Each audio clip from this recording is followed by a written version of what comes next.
જે ખાડાઓના વિકાસની મેં વાત કરી તેમાં સૌથી નોંધનીય બાબત એ છે કે આ તમામ ખાડાઓ મહાનગરોના છે। આપ ગ્રામીણ વિસ્તારની તો વાત જવા દો, પરંતુ જો અમદાવાદ, વડોદરા, સુરત, ભાવનગર આ શહેરોની આવી સ્થિતિ હોય તો પછી વાત એ છે કે આ વિકાસ ખરેખર ખાડે ગયો છે। સૌથી પહેલો સવાલ ગુજરાતની પ્રજાએ પૂછી રહી છે કે આખરે પ્રજાને ખાડાઓથી ક્યારે મળશે મુક્તિ, કારણ કે રોડ પર નીકળ્યા નથી કે ખાડા સામે આવ્યા નથી। અને એ જ સવાલ કે મહાનગરોની આવી હાલત કેમ થઈ છે। આપ જ્યારે અંતરિયાળ વિસ્તારની વાત કરો તો સમજી શકાય કે કદાચ આપ દાવો તો કરો છો ત્યાં વિકાસ પહોંચ્યો છે, પરંતુ નથી પહોંચ્યો। પરંતુ મહાનગરોમાં આવી હાલત, કરોડો રૂપિયાનું બજેટ દર વર્ષે રોડ રસ્તાના રિપેરિંગ માટે, ઇન્ફ્રાસ્ટ્રક્ચર માટે ખર્ચવામાં આવે છે, તો પછી આ બજેટ કોણ ચાઉ કરી જાય છે એ પણ એક મોટો સવાલ છે। અને એના જ સંલગ્ન બીજો સવાલ એ છે કે શું ભ્રષ્ટાચાર થાય છે? ભ્રષ્ટાચારના કારણે જ આ ખાડાઓ પડે છે? સવાલ પ્રજા જે પૂછી રહી છે તેનો જવાબ અધિકારીઓ જાણે છે। ખાડાઓથી લોકોના જીવ જશે તો કોણ જવાબદાર હશે? જીવ જવા સુધીની ઘટના ઘટે છે। અને એ સિવાય જે રોજિંદા નિત્યક્રમમાં આપ જોશો તો જ્યારે પણ ટુ વ્હીલર કે ફોર વ્હીલર ખાડાઓમાં પટકાય છે ત્યારે કમરના દુખાવાથી લઈને અલગ અલગ શરીરમાં તકલીફો થતી હોય છે, એ રોજિંદી થતી હોય છે। એનું જવાબદાર કોણ? કારણ કે આ સ્થિતિ હવે અહીંથી જો સુધરશે નહીં તો વધારે ખાડે જશે।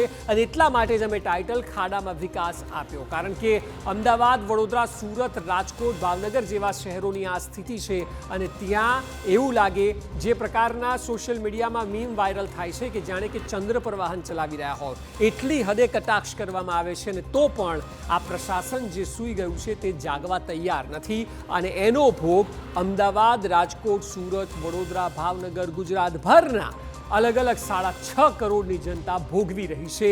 નાની મોટી હાડકાની બીમારીથી લઈને અકસ્માતો થવાની સંભાવના વધી જાય છે અને રોજે રોજ આવા નુકસાન લોકોને થઈ રહ્યા છે। ત્યારે આ સવાલ ચોક્કસ છે કે શું ખરેખર અધિકારીઓ પોતાની જવાબદારી સમજે છે કે પછી દર વર્ષે રોડ બનાવવાના નામે, કોન્ટ્રાક્ટ આપવાના નામે મોટી રકમ ચાઉ થઈ જાય છે અને તેની જાણ સુદ્ધા ઉપરી અધિકારીઓને કે સરકારને નથી થતી। જો કે આ શક્ય નથી। જો ભ્રષ્ટાચાર થતો હોય તો તમામ લોકોને તેની જાણ હોય। આ સવાલ એટલા માટે પણ કારણ કે આ એકાદ વર્ષની તો ઘટના નથી। આવું તો દર વર્ષે TV9 પોતાની જવાબદારી નિભાવતા બતાવે છે।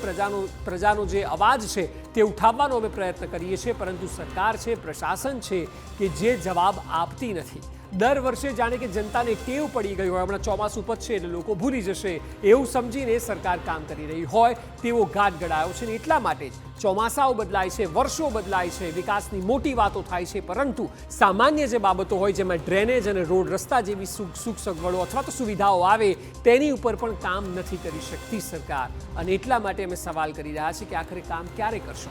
એસી કેબિન છોડવી પડશે ને એસી કેબિન પરથી રસ્તા પર આવવું પડશે, જોવું પડશે કે પછી દર વખતે આપને મીડિયા અને એનાથી પણ ઉપર જઈને હાઈકોર્ટ ટકોર કરે ત્યારે જ માનશો? આ સવાલ ચોક્કસ ગંભીર છે, પરંતુ પાછલા થોડા બનાવોમાં એવું બન્યું છે કે હાઈકોર્ટે કહેવું પડે ને ત્યારબાદ સરકાર જાગે।